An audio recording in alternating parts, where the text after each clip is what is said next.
নমস্কার। প্রথমেই সকলকে জানাই 25শে বৈশাখের রাবীন্দ্রিক শুভেচ্ছা।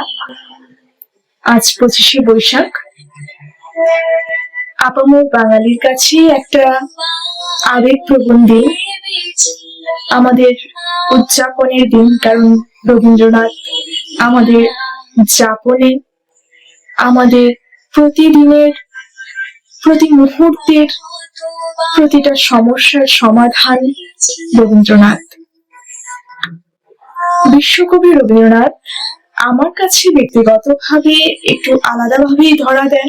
তার কারণ যে 25শে বৈশাখে বিশ্বকবি রবীন্দ্রনাথের জন্মদিন, সেই বৈশাখ মাসেই আমারও জন্মদিন 12ই বৈশাখ। তাই রবীন্দ্র জয়ন্তী এবং রবীন্দ্রনাথ হয়তো সেই বাল্যকাল থেকেই রন্ধ্রে রন্ধ্রে একটা প্রবেশ করে গেছে। আজকালকার দিনে খুব একটা দেখতে পাই না বাচ্চাদের মধ্যে বলুন রবীন্দ্র জয়ন্তীর উল্লাসটা সেই রকম ভাবে দেখতে পাই না। কিন্তু আমরা যখন স্কুলে পড়তাম তখন রবীন্দ্র জয়ন্তী আমাদের কাছে এমন ভাবে ধরা দিত, আমাদেরকে এমন ভাবে বোঝানো হতো রবীন্দ্র জয়ন্তী সম্পর্কে, নজরুল জয়ন্তী সম্পর্কে, আমাদের কাছে এগুলোই এক একটা দুর্গাপুজো, লক্ষ্মী পুজো, কালী পুজোর মতো হয়ে ধরা দিত। এখনো আমাদের যাপনে সেটা রয়ে গেছে। আমাদেরকে এভাবে বোঝানো হয়েছিল, এভাবে বড় করা হয়েছিল, বোঝানো হয়েছিল যে আপামর বাঙালির কাছে রবীন্দ্রনাথ কি, সেটা আমরা বুঝিয়েছিলাম। তাই রবীন্দ্রনাথ আজও আমাদের স্মরণে, চিন্তায়, মননে, প্রতিটা কর্মক্ষেত্রে, প্রতিটা বিশাল বিশাল কর্মযজ্ঞে এক একটা অঙ্গীকার হয়ে থেকে গেছেন এবং থাকবেন। এবং বিশ্বকবি তো দূরদর্শী অবশ্যই, তাই তিনি বহু বছর পূর্বে বসেই আমাদের বর্তমান সময় সম্পর্কেও বলে দিতে পারতেন, সবকিছুই পারতেন। এবং ওনার লেখা, ওনার গান, সেসব নিয়ে যতই বলবো ততই কম বলা হবে। সেসব আমাদেরকে পথ প্রদর্শন করে গেছে, আগামীতেও করবে, এবং এগুলো আমাদের কাছে একটা ইন্সপিরেশন হয়ে ধরা দেয়। তো আজ রবীন্দ্র জয়ন্তী আগের মতো আমরা যখন স্কুলে থাকতে যেরকমটা হতো, রবীন্দ্র জয়ন্তী গান তোলা, নাচ তোলা, যেরকমটা উল্লাস দেখতে পেতাম, এখন সেরকম দেখতে পাই না। একটু মন খারাপ অবশ্যই হয়, কিন্তু রবীন্দ্রনাথ আজও আমাদের মধ্যে আছেন, থাকবেন। আজই হতে 100 বর্ষ পরেও থাকবেন, 1000 বছর পরেও থাকবেন। আমরা চাই এভাবেই রবীন্দ্রনাথ আমাদের যাপনে মিশে থাকুক। কিন্তু বর্তমান প্রজন্মেও রবীন্দ্রনাথ সম্পর্কে একটা সচেতনতা তৈরি করা খুব প্রয়োজন বলে আমি মনে করি। ব্যক্তিগতভাবে একজন গবেষক হিসেবে আমার মনে হয় রবীন্দ্রনাথ সম্পর্কে, রবীন্দ্রনাথ বাঙালির কাছে কি এবং বাঙালির জন্য কি করে গেছেন, এবং শুধু বাঙালি নয়, বিশ্ববাসী, বিশ্বকবি বলে আখ্যা দিয়েছে, এমনি এমনি তো দেয়নি। তো আমাদের নোবেল জয়ী বাঙালি রবীন্দ্রনাথ সম্পর্কে সকলেরই জানা উচিত, বর্তমান প্রজন্মের বেশি করে জানা উচিত। না হলে হয়তো ধীরে ধীরে ব্যাপারটা কি হবে, আমরা এখনো এটা বয়ে নিয়ে যাচ্ছি, রবীন্দ্র জয়ন্তী, নজরুল জয়ন্তী, এসব বয়ে নিয়ে যাচ্ছি, কিন্তু ধীরে ধীরে কি দেখতে পাবো, ওদের মধ্যে সেই বিষয়টা যদি না আসে, আস্তে আস্তে করে এগুলো যেন লুপ্ত প্রায় হয়ে যাবে। বলতে ভীষণ খারাপ লাগছে, কিন্তু এটা সত্যি।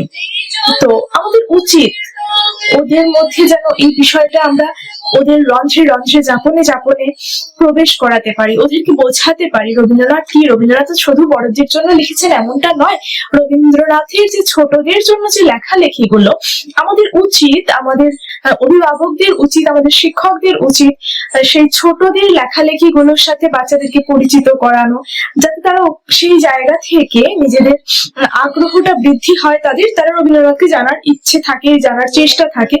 যখন প্রথমে যদি সেই কঠিন শব্দগুলো রবীন্দ্রনাথ সম্পর্কে, সেই কঠিন চিন্তাধারাগুলো তাদের সামনে তুলে ধরি, তখন তারা সেটা নিতে চাইবে না, চট করে নিতেও পারবে না।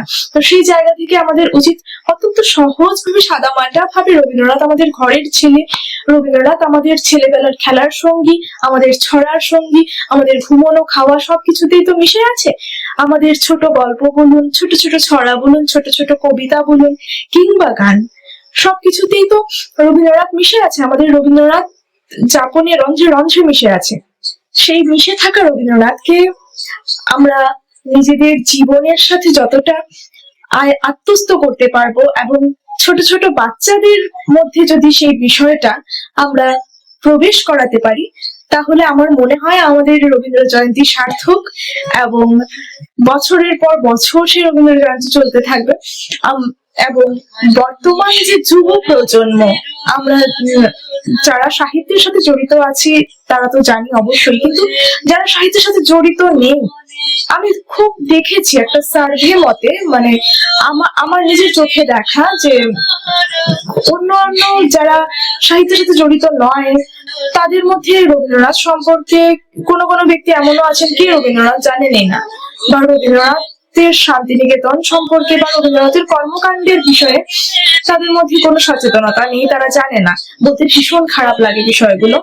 তো সেই জায়গা থেকে আমি চাইবো, ব্যক্তিগতভাবে আমি একজন সাহিত্যের গবেষক হিসেবে এবং রবীন্দ্র অনুরাগী, রবীন্দ্র প্রেমী এবং রবীন্দ্রনাথের নির্দেশিত পথে নিজেকে চালানোর ধারণা রাখি এবং চেষ্টা করি। সেই চেষ্টা থেকে আমি চাইবো রবীন্দ্রনাথ আমাদের সকলের যাপনে মিশে থাকুক।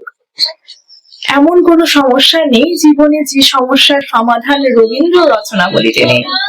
আমরা প্রতিটা সমস্যার সমাধান খুঁজতে গিয়ে রবীন্দ্র রচনাবলী যদি পড়ি, আমরা দেখতে পাবো যে কোনো না কোনোভাবে ইশারায় ইঙ্গিতে রবীন্দ্রনাথ আমাদের বলে গেছেন কি করে আমরা সেই সমস্যাটা থেকে বেরোতে পারি।